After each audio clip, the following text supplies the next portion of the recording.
یعنی کہ ہمارے پیارے نبی نے نہ صرف ہمیں سچائی کا پیغام سنایا، اللہ تعالیٰ کا پیغام سنایا، بلکہ ہمیں صحیح طور پر، مکمل طور پر اس کا عملی نمونہ بھی بن کر دکھایا کہ اللہ تعالیٰ انسان سے کیا چاہتے ہیں، انسان کو اس دنیا میں بھیجنے کا مقصد کیا ہے، کس طرح سے وہ زندگی گزارے گا تو اپنے رب کو خوش کر سکے گا۔ تو آپ صلی اللہ علیہ وآلہ وسلم نے انسانیت کی رہنمائی کی۔ جس زمانے میں آپ صلی اللہ علیہ وآلہ وسلم پیدا ہوئے تھے، اس زمانے میں عرب معاشرہ جہالت کے اندھیروں میں ڈوبا ہوا تھا۔ لوگ پہلے انبیاء کرام کی تعلیمات کو بھول چکے تھے اور وہ برائیوں میں، مختلف قسم کی جو برائیاں تھیں وہ ان میں مبتلا ہو چکے تھے۔ نہ صرف وہ برائیاں کرتے تھے بلکہ برائیاں کرنے میں فخر محسوس کرتے تھے اور ایک دوسرے سے بڑھ کر برائی کرنے کی کوشش کرتے تھے۔ تو آپ صلی اللہ علیہ وآلہ وسلم نے ایک بگڑے ہوئے معاشرے کو، انسان جو کہ انسانیت کو بھول چکا تھا، اور ایک بگڑے ہوئے معاشرے کی اصلاح کی۔ اور آپ صلی اللہ علیہ وآلہ وسلم نے یہ کام کوئی آسانی سے نہیں کیا، بلکہ دعوت اسلام کے راستے میں آپ صلی اللہ علیہ وآلہ وسلم کو اپنا گھر بار چھوڑنا پڑا، بہت زیادہ تکلیفیں برداشت کی آپ نے، آپ کے ساتھیوں نے اور آپ کے اہل خانہ نے۔ پھر جا کر کہیں عرب میں اسلام پھیلا اور لوگوں کو معلوم ہوا کہ کس طرح سے وہ اللہ تعالیٰ کو خوش کر سکتے ہیں۔ عرب کے لوگ بت پرستی کرتے تھے، بتوں کی پوجا کرتے تھے، ہر قبیلے کا اپنا اپنا خدا تھا، کوئی سورج کی پوجا کر رہا تھا تو کوئی چاند کی، کوئی آگ کو پوجتا تھا تو کوئی دیوی دیوتاؤں کی پوجا کرتا تھا، لیکن خدائے واحد کے بارے میں وہ نہیں جانتے تھے۔ وہ اس کو بھول چکے تھے کہ ان کا اصل پروردگار کون ہے۔ ایک دوسرے کے ساتھ ان کے تعلقات بہت خراب تھے۔ جو امیر تھے وہ غریبوں کے ساتھ بہت برا سلوک کرتے تھے، جو طاقتور ہوتے تھے وہ کمزوروں کو بہت زیادہ نقصان پہنچاتے تھے۔ یعنی کہ کمزور انسان کی اور غریب کی جو زندگی تھی وہ بہت مشکل تھی اس معاشرے میں۔ آپ صلی اللہ علیہ وآلہ وسلم نے مظلوموں کو ان کا حق دلایا، کمزور کو اس کا حق دلایا۔ آپ صلی اللہ علیہ وآلہ وسلم نے اس بگڑی ہوئی قوم کے اندر یہ شعور بیدار کیا کہ تمام انسان برابر ہیں، اللہ تعالیٰ نے سب انسانوں کو برابر بنایا ہے۔ یہ اس کی مرضی ہے کہ چاہے تو وہ کسی کو امیر بنائے یا غریب بنائے، کسی کو طاقتور بنا دے اور کسی کو کمزور بنا دے، لیکن ہر انسان اللہ تعالیٰ کی نظر میں برابر ہے۔ صرف اچھا انسان وہ ہے جو اللہ تعالیٰ کے بتائے ہوئے راستے پر چلتا ہے۔ تو آپ صلی اللہ علیہ وآلہ وسلم نے انسانوں کو انسانیت کا راستہ بنایا۔ صرف گوشت پوشت کا انسان ہونے سے انسان نہیں بن جاتا انسان، اگر وہ اللہ تعالیٰ کے بتائے ہوئے راستے پر چلے گا، پیارے نبی کی تعلیمات پر عمل کرے گا، تو پھر وہ اپنا انسان ہونے کا حق ادا کر سکتا ہے۔ دنیا سنوارنے کے سمجھائے سب طریقے، عقبا ہو جس سے بہتر وہ راز بھی بتایا۔ دنیا سنوارنے کا مطلب ہے دنیا کو بہتر بنانا، یعنی کہ دنیا کی زندگی کو بہتر طریقے سے گزارنا۔ آپ نے ہمیں وہ سب طریقے سمجھائے جس سے ہم دنیا میں ایک اچھی زندگی گزار سکیں۔ عقبا کا مطلب ہے آخرت، بانی نوٹ کر لیجئے، بے کے اوپر کھڑی زبر ہے، عقبا ہے یہ۔ بہتر کا مطلب ہے اچھا، راز، بھید یا چھپی ہوئی بات۔ اس شعر کا مفہوم یہ ہے کہ حضور صلی اللہ علیہ وآلہ وسلم نے ہمیں اس دنیا میں بہترین زندگی گزارنے کے طریقے اور اصول سمجھائے۔ نہ صرف اس دنیا میں زندگی اچھی گزارنے کے طریقے سمجھائے، بلکہ آپ صلی اللہ علیہ وآلہ وسلم نے ہمیں ایک ایسا راز بتایا، ایک ایسا بھید بتایا جس کے جاننے سے ہم اپنی آخرت کی زندگی کو بھی بہتر بنا سکتے ہیں۔ عرب معاشرہ اس بات کو بھول چکا تھا کہ مرنے کے بعد بھی کوئی زندگی ہے، وہ اس بات کو بھول چکے ہوئے تھے۔ تو ہمارے پیارے نبی نے ان کے شعور کو بیدار کیا اور ان کو نہ صرف دنیا میں اللہ تعالیٰ کے بتائے ہوئے طریقوں کے مطابق زندگی گزارنا سکھایا، بلکہ یہ بھی بتایا کہ اگر تم دنیا میں اپنی زندگی اللہ تعالیٰ کے بتائے ہوئے طریقوں کے مطابق گزارو گے تو آخرت میں تمہیں اس کے بدلے میں اللہ تعالیٰ انعامات سے نوازے گا۔ جو شخص دنیا میں اچھے کام کرتا ہے اس کی آخرت اچھی ہوگی، لیکن جو شخص دنیا میں غلط کام کرتا ہے، گناہ کی زندگی گزارتا ہے، تو اسے آخرت میں سزا ملے گی۔ یہ آپ سب کو بھی پتہ ہے، آپ کے پیرنٹس بھی آپ کو بتاتے ہیں، ٹیچرز بھی بتاتے ہیں کہ اچھے کام کرنے سے انسان کو آخرت میں جنت ملے گی، اور غلط کام کرنے سے، جن کاموں سے اللہ تعالیٰ ناراض ہوتا ہے، تو انسان کو سزا کے طور پر دوزخ میں ڈالا جائے گا۔ اور دوزخ کیا ہے؟ ایک بھڑکتی ہوئی آگ ہے۔ یعنی کہ اللہ تعالیٰ نے قرآن مجید میں انسان کو واضح طور پر یہ بتا دیا ہے کہ اگر تو وہ اللہ تعالیٰ کے احکامات کے مطابق زندگی گزارے گا تو مرنے کے بعد اس کی زندگی جو ہے وہ بہت اچھی گزرے گی۔ جنت جو ہے وہ انعام ہے۔ جیسے کوئی بچہ کلاس میں اچھا پڑھتا ہے، اس کا رزلٹ اچھا آتا ہے، اس کی پرسنٹیج اچھی ہوتی ہے تو اس کو پرائز ملتا ہے، اور جو بچے کلاس میں اچھا نہیں پڑھتے ان کی پرسنٹیج بھی کم آتی ہے اور ان کو پرائز بھی نہیں ملتا۔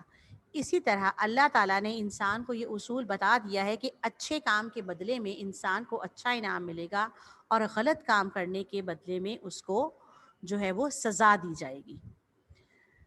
تو آپ صلی اللہ علیہ وآلہ وسلم نے ہمیں بتایا کہ ہم جس دنیا میں رہتے ہیں اس میں ارد گرد جو لوگ بستے ہیں، ہمیں ان کے ساتھ اپنی زندگی کیسے گزارنی ہے، اپنے اخلاق کو کیسے بہتر بنانا ہے، کیونکہ اللہ تعالیٰ نے قرآن پاک میں بار بار ہمیں اپنا اخلاق بہتر کرنے کے لیے کہا ہے کہ ہمیں دوسروں کے ساتھ حسن سلوک سے پیش آنا چاہیے۔ حسن سلوک کا مطلب ہوتا ہے کہ دوسروں کے ساتھ ہم اچھے طریقے سے برتاؤ کریں، جو ہم سے بڑے ہیں ہم ان کا ادب کریں، ان کی عزت کریں، اور جو ہم سے چھوٹے ہیں ہم ان کے ساتھ پیار اور محبت کے ساتھ رہیں، انہیں کوئی تکلیف نہ پہنچائیں، بڑوں کا خیال رکھیں۔ تو اللہ تعالیٰ نے حضور صلی اللہ علیہ وآلہ وسلم کے ذریعے ہمیں یہ پیغام دیا کہ ہمیں دنیا کی زندگی اللہ تعالیٰ کے بتائے ہوئے طریقوں کے مطابق گزارنی ہے۔ سچ بولنا ہے، جھوٹ نہیں بولنا، کسی کو دھوکہ نہیں دینا، کسی کی امانت میں خیانت نہیں کرنی۔ یہ سب چیزیں جو ہیں ایک معاشرے کے اچھا ہونے کے لیے بہت ضروری ہیں۔ اگر تمام افراد سچ بولیں، کوئی کسی کا حق نہ مارے، کسی مظلوم پہ ظلم نہ کریں، تو معاشرہ جو ہے وہ دنیا میں ہی جنت کا نمونہ بن جاتا ہے۔ تو اللہ تعالیٰ نے انسان کو یہی کہا کہ اگر انسان دنیا کی زندگی اچھے طریقے سے گزارے گا تو اس کی آخرت کی زندگی جو ہے وہ بہت اچھی ہوگی۔ یعنی کہ یہ ایک راز ہے۔ انسان بھول جاتا ہے کہ دنیا کی زندگی گزارنے کے بعد اسے آخرت کی زندگی بھی گزارنی ہے۔ دنیا کی زندگی تو بہت چھوٹی ہے، ایک لمیٹڈ سی زندگی ہے، لیکن مرنے کے بعد جو آخرت کی زندگی شروع ہوتی ہے وہ تو ایک نہ ختم ہونے والی زندگی ہے۔ دنیا کی حیثیت تو آخرت کے سامنے کچھ بھی نہیں ہے، ذرہ برابر بھی نہیں ہے۔ تو ہمارے پیارے نبی نے ہمیں یہی بتایا کہ اگر ہم دنیا کی زندگی اللہ تعالیٰ کے بتائے ہوئے طریقوں کے مطابق گزاریں گے تو اللہ تعالیٰ ہمیں آخرت میں اس کا اچھا انعام دیں گے، اور یہ بات ایک راز تھی جس سے پہلے کوئی واقف نہیں تھا۔ انسان کو یہ راز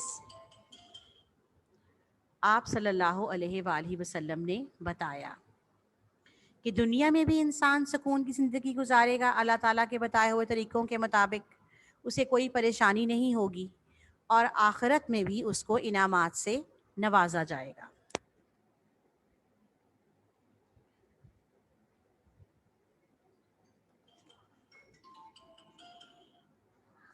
جی بیٹا، اگلا شعر ہے، نور اس کا سب سے پہلے پیدا کیا خدا نے، بزم جہاں میں لیکن آخر میں سب سے آیا۔ نور کا مطلب ہے روشنی، بزم جہاں کا مطلب ہے دنیا کی محفل۔ اس شعر کا لفظی مطلب ہے کہ اللہ تعالیٰ نے آپ صلی اللہ علیہ وآلہ وسلم کا نور جو ہے وہ سب سے پہلے پیدا کیا، لیکن آپ صلی اللہ علیہ وآلہ وسلم کو اس دنیا میں تمام انبیاء کرام کے بعد بھیجا گیا، یعنی کہ سب سے آخری نبی بنا کر آپ کو بھیجا گیا۔ اللہ تعالیٰ نے اس کائنات کو بنانے سے پہلے حضور صلی اللہ علیہ وآلہ وسلم کے نور کو پیدا فرمایا تھا۔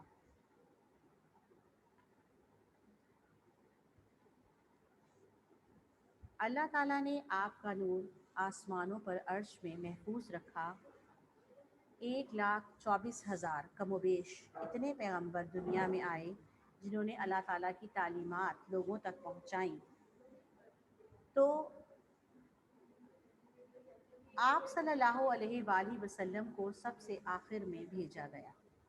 پہلے تمام انبیاء کرام کی تعلیمات تھوڑی مدت کے لیے تھی، مختلف زمانوں کے لیے تھی، لیکن حضور صلی اللہ علیہ وآلہ وسلم آئے تو سب سے آخر میں، لیکن آپ صلی اللہ علیہ وآلہ وسلم تمام انبیاء کرام کے امام ہیں۔ آپ کا مقام تمام انبیاء کرام میں سب سے زیادہ افضل ہے، یعنی کہ آپ تمام نبیوں کے سردار ہیں۔ تو اللہ تعالیٰ نے آپ کو سب سے آخر میں بھیجا، لیکن آپ کی تعلیمات کی جو مدت ہے، آپ کی لائی ہوئی کتاب کی جو مدت ہے، وہ قیامت تک کے لیے۔ آپ صلی اللہ علیہ وآلہ وسلم کی تعلیمات اور کتاب قرآن مجید جو ہے وہ قیامت تک کے تمام انسانوں کے لیے راہ ہدایت ہے، اور آپ کی سنت جو ہے وہ تمام انسانوں کے لیے روشنی کا مینار ہے۔ تو اللہ تعالیٰ نے آپ صلی اللہ علیہ وآلہ وسلم کو تمام انبیاء کرام کا سردار بنایا، اور آپ کا مقام تمام انبیاء کرام میں سب سے اونچا ہے۔ تو بیٹا آج آپ یہاں پہ مارک کر لیجئے، ٹھیک ہے؟ انشاءاللہ اگلی کلاس میں ہم اس سے آگے پڑھیں گے۔ تو آپ بیٹا یہاں پر مارک کر لیجئے۔ اب اگر آپ نے کوئی بات پوچھنی ہے تو آپ مجھ سے پوچھ سکتے ہیں۔ اور بیٹا ایک میسج آپ کو اور دینا تھا کہ آج 12 ہے ڈیٹ، تو آپ نے آج جو تھا اپنا کام سبمٹ کرانا تھا۔ جن بچوں نے ابھی تک اپنا کام ریٹن فارم میں آپ نے بیٹا لوز شیٹ پہ کام کر کے وہ سبمٹ کرانا ہے، اس کے آپ کو مارکس ملیں گے۔ تو پلیز بیٹا کل یا پرسوں تک اپنا کام جو ہے کوشش کریں کہ کل ہی اپنا کام سبمٹ کرا دیں، تاکہ ہم آپ کا کام جلدی سے چیک کر کے آپ کو واپس دے سکیں، ٹھیک ہے بیٹا؟ تو اب اگر آپ میں سے کسی بچے نے کوئی کویسچن مجھ سے پوچھنا ہے تو وہ پوچھ سکتا ہے۔